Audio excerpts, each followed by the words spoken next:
The humid air hung thick, heavy with the scent of jasmine and something else. Something primal and musky, emanating from the depths of the dilapidated mansion. I'd been foolish to accept the invitation. A weekend getaway, the brochure had promised. A chance to unwind, reconnect with nature. Lies. All lies. The moment I stepped through the wrought iron gates, a sense of unease settled over me. The caretaker, a wiry man with eyes that seemed to absorb light, had handed me a key with a knowing smirk that made my skin crawl. He hadn't spoken, just pointed toward the main house, a gothic monstrosity that seemed to claw at the bruised twilight sky. Inside, the air was even heavier, stagnant with the ghosts of forgotten pleasures. Dust motes danced in the slivers of moonlight that pierced through the grimy windows. I found my room, a cavernous space dominated by a four-poster bed draped in faded velvet. The air smelled of decay and something else. Arousal. Dinner was a solitary affair. A cold plate of unidentifiable meat left outside my door. I picked at it, my appetite lost to the oppressive atmosphere. As the night deepened, the house began to breathe. Floorboards groaned, shadows stretched and writhed, and a low, rhythmic chanting seemed to seep from the very walls.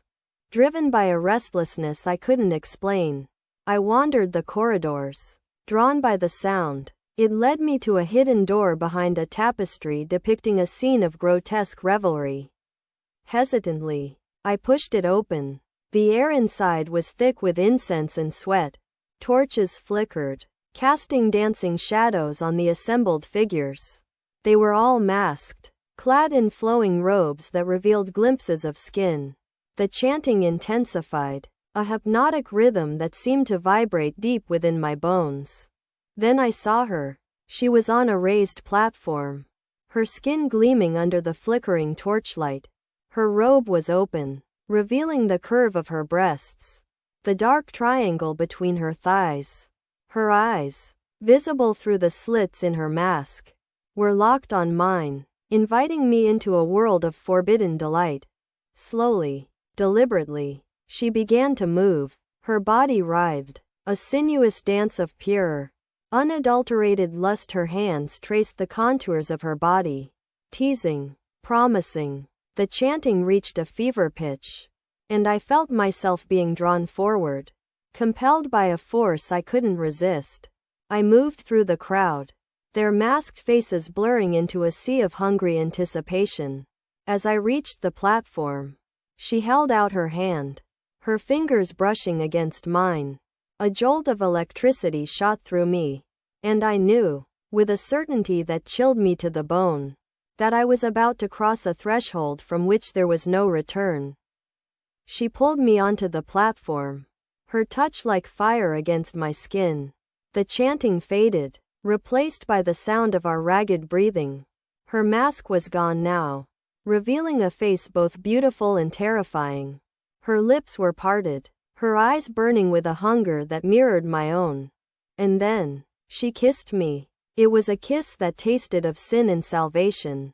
A kiss that stripped away my inhibitions and laid bare my deepest desires. Her tongue plunged into my mouth, exploring, devouring. My hands fumbled with her robe, desperate to feel her skin against mine. The torches flickered, casting our shadows on the walls. Two figures entwined in a dance of pure, unadulterated lust. The world outside faded away, leaving only the heat of her body, the taste of her skin, and the overwhelming need to possess her completely. We tumbled onto the velvet cushions, our bodies writhing together in a frenzy of pleasure.